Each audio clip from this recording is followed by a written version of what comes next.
ça a été un an, j'ai écrit un premier scénario qui était une chronique sociale que j'ai mis à la poubelle parce que moi-même je me suis fait happer par ce milieu. C'est que je m'étais pas mis de limite dans l'aide. C'est qu'on est confronté à ces nanas, à ces centres, donc on pose des questions un peu que pose Noémie Lovski tout le temps, c'est-à-dire pourquoi vous faites pas ça, pourquoi on a envie de faire mieux et tout, puis on m'a dit, ferme bien ta gueule, tu vas te taire, et puis on va essayer d'être déjà, est-ce que tu es là demain? Et moi je dis oui, bah, Ah oui, ça c'est... et puis ok, très bien, 7 heures ici. Donc moi j'habitais à l'autre bout de Paris, j'arrivais, je faisais 1 heure de trajet, puis j'arrivais là-bas et j'étais submergé par la demande. Mais moi en tant que bénévole, hein, parce que je donnais le café, je faisais les sandwichs, mais j'essayais de me mettre à la tâche pour essayer d'établir un contact, une confiance. Et voilà, ensuite on est suivi les recherches de solutions de réinsertion, c'est-à-dire la ressourcerie qui a été créée par des petits fils de mineurs dans la région, à Onzain et Valenciennes, c'est pour ça que j'ai voulu tourner ici. Et voilà, attirer le film vers quelque chose de solaire, vers quelque chose une trajectoire de résistant moderne, une trajectoire de combattante, quoi. J'ai travaillé dans une agence immobilière. T'as fait ça pendant combien de temps? Un jour.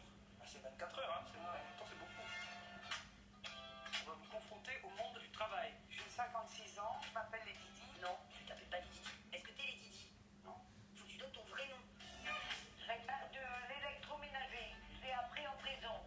Parce que j'ai tué mon mari. Attends, Chantal, J'aime pas mentir. mais tu vois. Audrey, elle dit pas qu'elle a un problème avec les hommes. Non, attends, moi j'ai aucun problème avec les hommes. Voilà, Audrey, là, elle ment.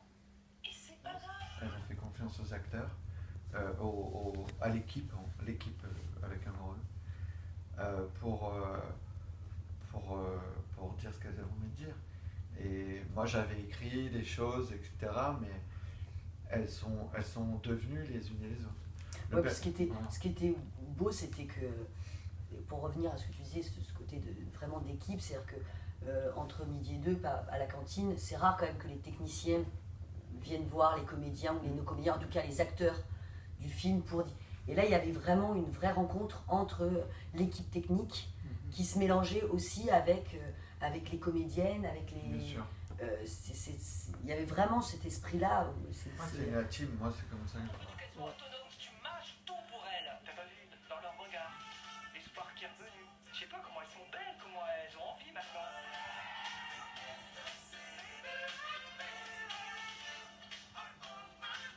C'est pour les Didi.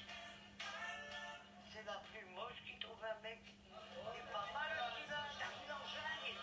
On était bien les vrais artistes que les autres, on était un bon groupe quand même. On avait adoré ça.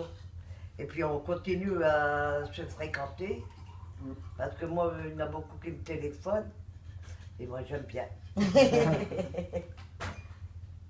Nouvelle famille. Nouvelle famille.